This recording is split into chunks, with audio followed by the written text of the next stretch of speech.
welcome Dervla McTiernan to the show. Thank you. So congratulations on the success of the book. Dervla, the whole intention of the show is people who don't back down. My mouth is to the floor thinking of the fact that you were told you had a brain tumor, that it was life-threatening, and you pitched your book up until the day you went into surgery. Yeah, it was a very strange time. I guess I had 3 weeks between the diagnosis and the day of the surgery, and I did spend most of that time sending the book out. And looking back, that seems a little bit crazy, but I think I just kept thinking about the children. They were very young. They were 6 and 4 at the time. We were living in Australia. We were 10,000 miles from home, and I couldn't imagine them growing up without their mom. So I had to be optimistic, and I think the most optimistic thing I could do was send the book out, because that was the dream, you know? Yeah. So in that 3 weeks, were you juggling calls from doctors and trying to educate yourself on what was happening with your body? I mean, you said you just went in for a GP visit. You had some headaches. Now you are told it's a brain tumor, and then you're also taking calls about the book. Yeah, it was hard, because the first appointment with the first neurosurgeon, he said he couldn't do the surgery. He felt he would have to do a craniotomy and move my brain. He said I would lose my sight, and the brain damage would be too severe. And so I'll never forget sitting there with Kenny. We were holding hands, and he gave us this news, and I knew what that meant, you know. And I said, well, that's not an option, so what's the alternative? And he said, watch and wait. Watch and wait? And I just thought, well, what we know what we're waiting for in that situation, so we can't do that. And we walked out together that day, and I was saying to Kenny, that's just not going to happen. That's just not an option, because the children can't grow up without a mum. So we were so lucky, we found another surgeon. He was an Australian doctor who'd come back from the States from working here for quite a few years. And I'll never forget that appointment, because we went in and he said, no problem, no problem. Oh. No, you went from someone saying, it can't be done. He had a new method, a new technique, new surgical instruments with 3D vision. He could do things that hadn't been done before, and he was able to do it. Wow, that's incredible. Because so while you were juggling this also financially, you had depleted all of your savings to the point you also said, you know, you get the 2 kids. So this was, talk about high pressure, high stress. Yeah. This was life-threatening, financially threatening, and everything else. We had quite a few years where things were pretty tricky, because by the time we left Ireland, as you say, we had completely depleted our savings. I think when we booked our flights, we had just enough left to pay for the flights and to ship our furniture and to cover about 2 months of living. And then we were going to be out. So it was touch and go there for a little while.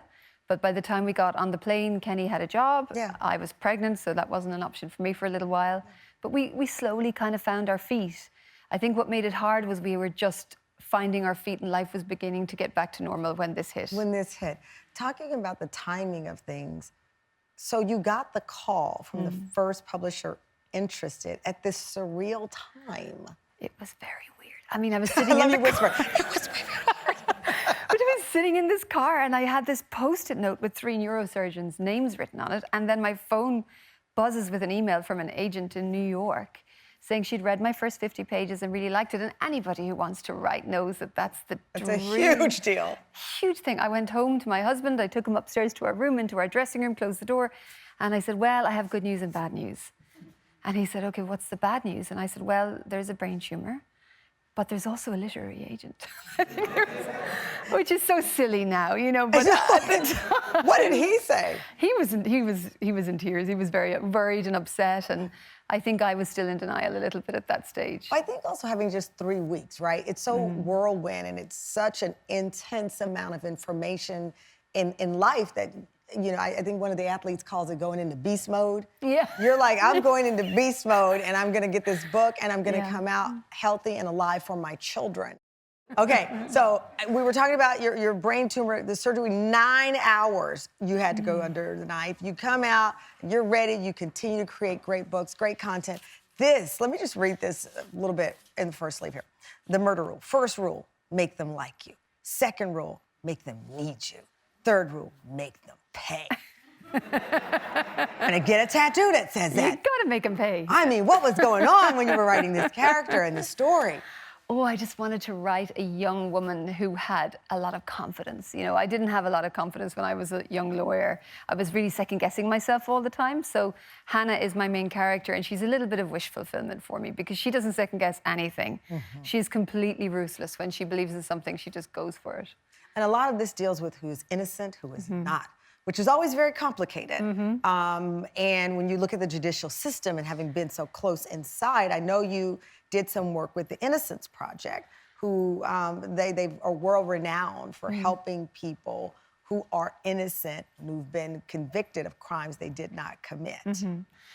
Well, I haven't worked directly with them, but I'm very familiar with their work, as we all are. You studied what they do. I studied what they did, and I did get a chance. When I was over here in 2019, I went to the University of Virginia, where there is a group from the Innocence Project.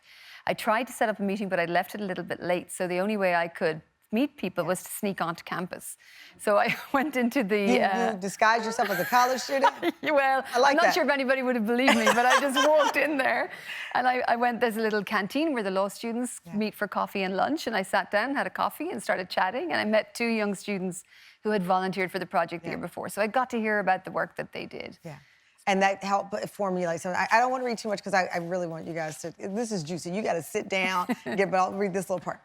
They think I'm a young, idealistic law student, and I'm passionate about reforming a corrupt and brutal system. They think I'm working hard to impress them. They think I'm here to save an innocent man on death row. They're wrong. I'm going to bury them. I mean...